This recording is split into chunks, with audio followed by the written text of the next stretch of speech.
Hi, I'd just like to take this moment to introduce myself. My name's Sarah, and out of the readings for this week, I'm going to choose to present on Cage's article, Meeting Readers Using Visual Literacy Narratives in the Classroom.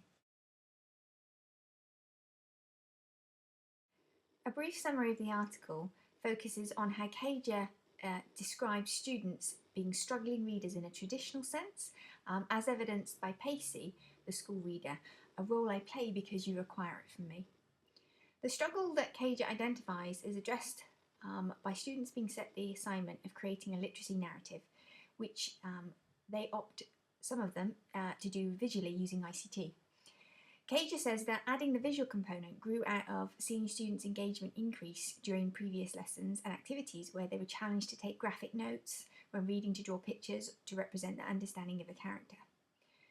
This assignment as a visual and digital literacy narrative breeds some insight into how students think about their own reading skills and how visual media affords them opportunities to explore their beliefs about reading.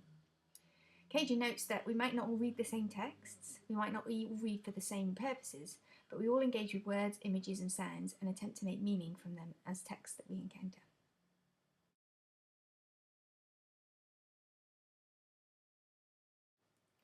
A thematic consideration of this article raises some interesting points when discussing the convergence of text, image and sound, and that's how I'm going to approach this seminar. In this respect, although the article primarily focuses on visual literacy, the ICT-generated texts that they produce aren't really just visual. I'd argue that they're really multimodal representations of meaning making. And given the combination of the 6 design elements that the New London group identify, linguistic, visual, audio, gestural, spatial, and more importantly, it's the multimodal patterns between these 5 modes that allow us to have that meaning making process. That's really how Pacey, in his description in his journals about this process, that's what he's really reliving and retelling us, is how all of these different aspects that he's able to explore, all the different modes that allow him to understand what happens when they join together. That's really where the meaning is made for him.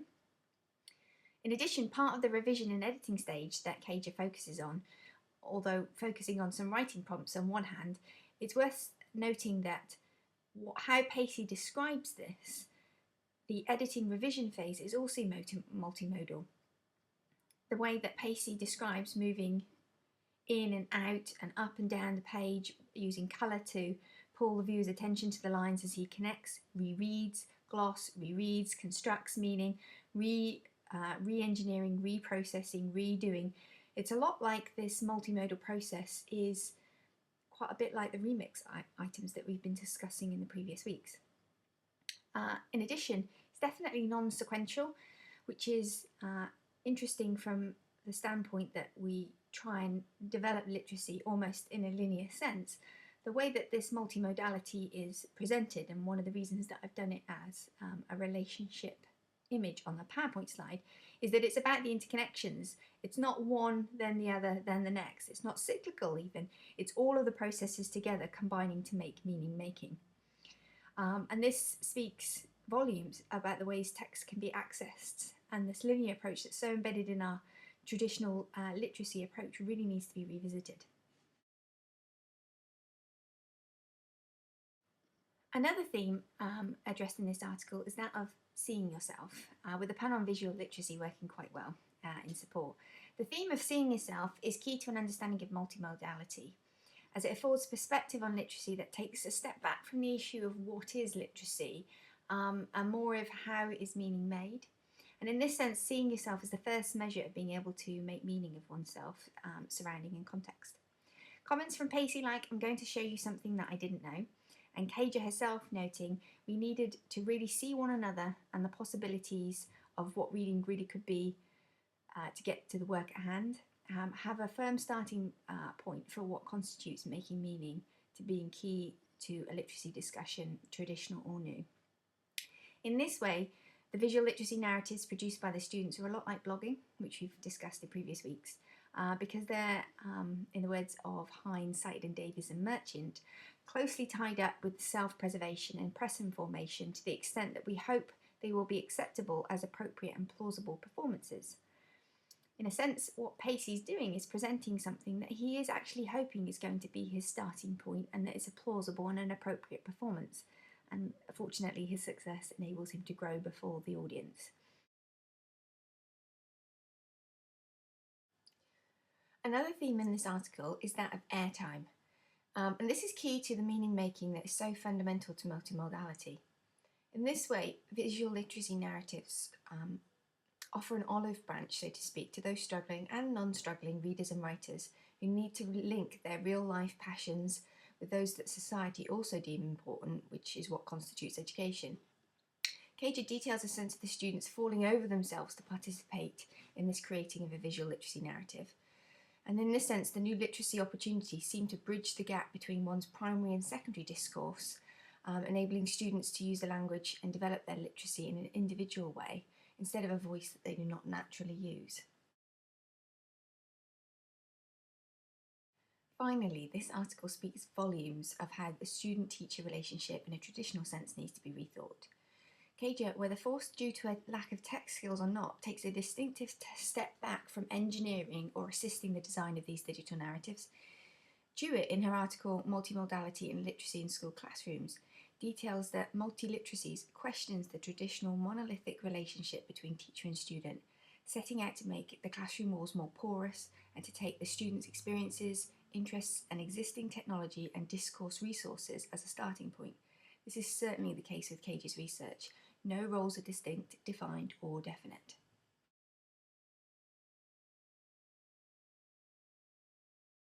So before starting the focus questions for this week, I thought I'd just share some personal reflections on this article. I'm planning on doing something similar to Cager for my MA thesis research.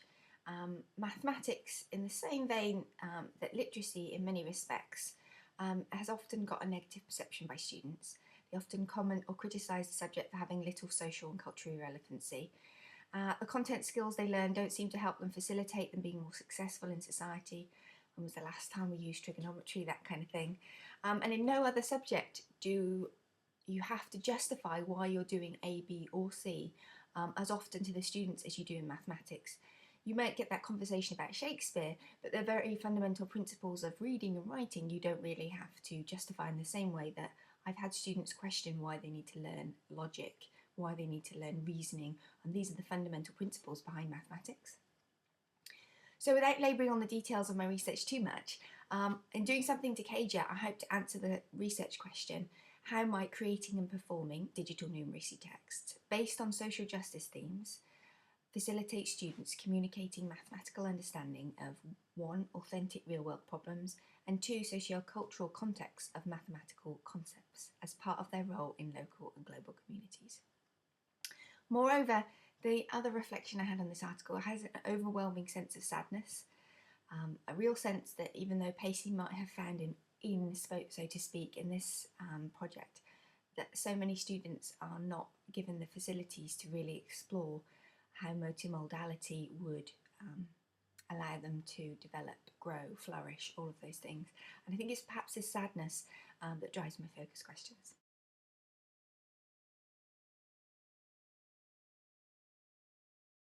So my first focus question for this article focuses on Pacey's final journal entry, and it's one of 2 questions in relation to this.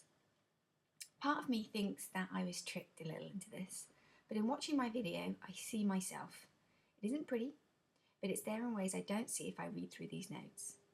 So question 1, how important is it that students see themselves as successful readers? Is it possible for them to see themselves, see their success in a classroom culture where students automatically compare themselves? Is there not always something more that they can do to be successful? Is even the smallest triumph overshadowed sometimes? Is it possible to see their success without using visual or, what I've argued, multimodal meaning-making opportunities?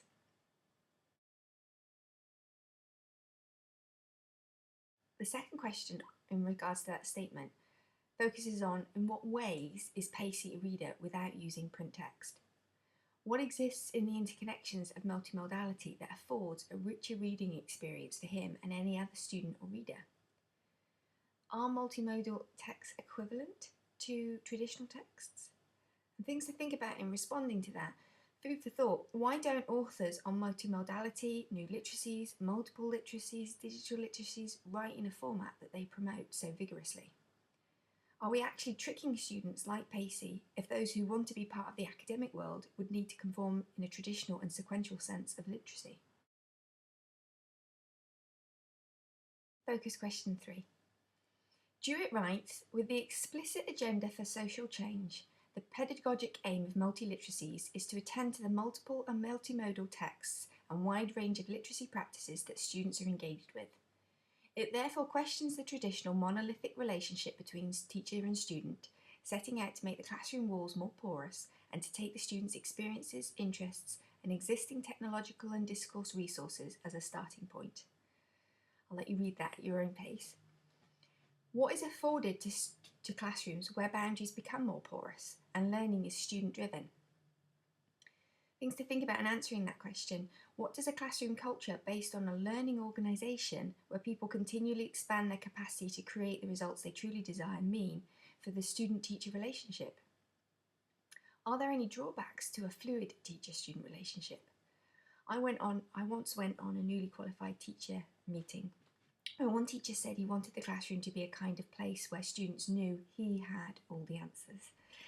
Now, this is an extreme response, but what is it that we want our students to know about us as teachers? What is it that should be our role? What is it that we want them to see?